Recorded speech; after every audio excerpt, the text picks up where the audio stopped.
Conversation about in your family. Wada sheekaysi ku saabsan qoyskaaga. Bati 1 qaybta koowaad. Conversation about in your family. Wada sheekaysi ku saabsan qoyskaaga. Bati 1 qaybta koowaad. How many people imisa qofood are there in your family ayaa ka tirsan yihiin qoyskaaga? How many people imisa qofood are there in your family ayaa ka tirsan yihiin qoyskaaga? B. There are waxay ka tirsan yihiin 5 people 5 qofood in my family qoyskayga. My father aabahayga, mother hooyadayda, brother walaalkayga, sister walaashayda, and me iyo aniga.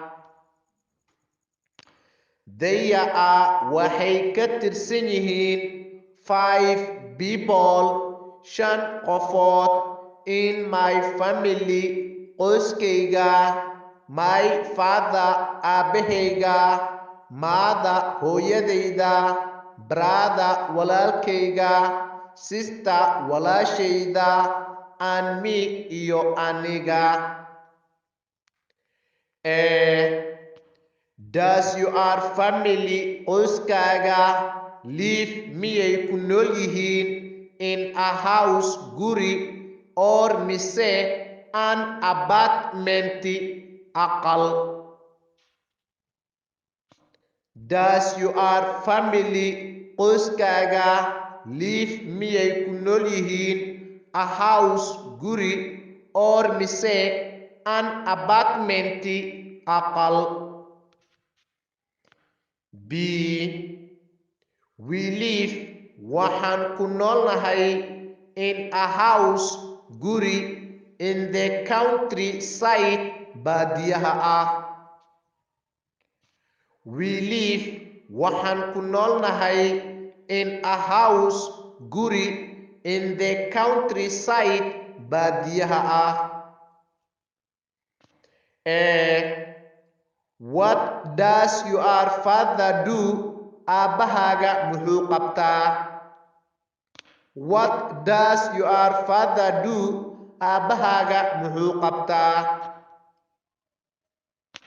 B. My father aabahayga is a doctor waa dhaqtar.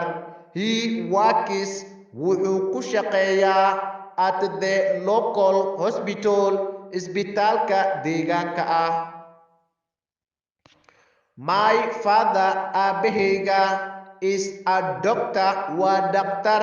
He works wuxuu ku shaqeeyaa at the local hospital isbitaalka deegaanka ah.